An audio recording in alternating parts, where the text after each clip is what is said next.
क्या रीज़न है?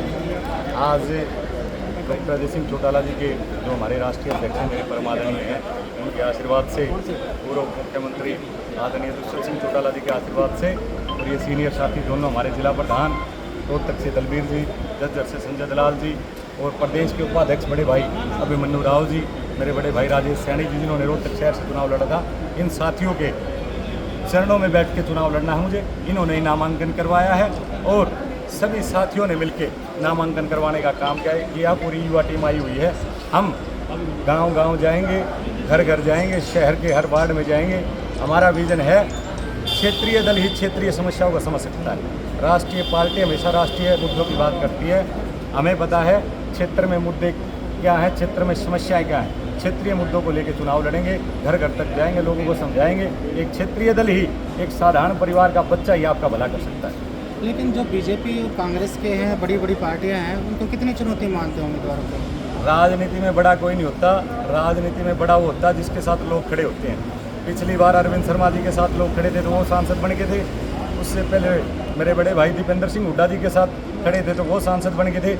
अगर लोग इस साधारण परिवार के बेटे के साथ खड़े हो गए तो मैं भी सांसद बन जाऊंगा। बड़ा वो होता है जिसके साथ लोग खड़े हों।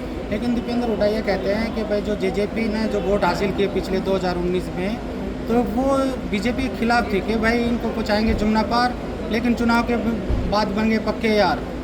देखिए, जननायक जनता पार्टी, कांग्रेस हो, जननायक जनता पार्टी हो, भारतीय जनता पार्टी हो, अपने मुद्दे लेके गए थे।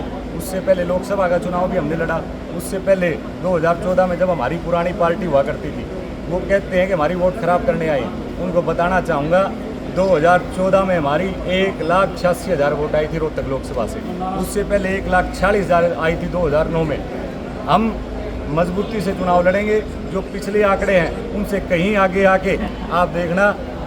15 तारीख तक 10 दिन दो आप मुझे, आज नॉमिनेशन किया है, आपको त्रिकोणीय मुकाबला रोहतक लोकसभा में देखने को मिलेगा। लेकिन जेजेपी को किसानों का भी विरोध का सामना करना पड़ रहा है। किसान हमारे भाई हैं, सम्मान करते हैं हम उनका, और चौधरी देवीलाल जी से और चौधरी छोटू राम जी से बड़ा तो किसानों का नेता कोई रहा नहीं। हमेशा किसानों का भला किया तो उन्होंने किया।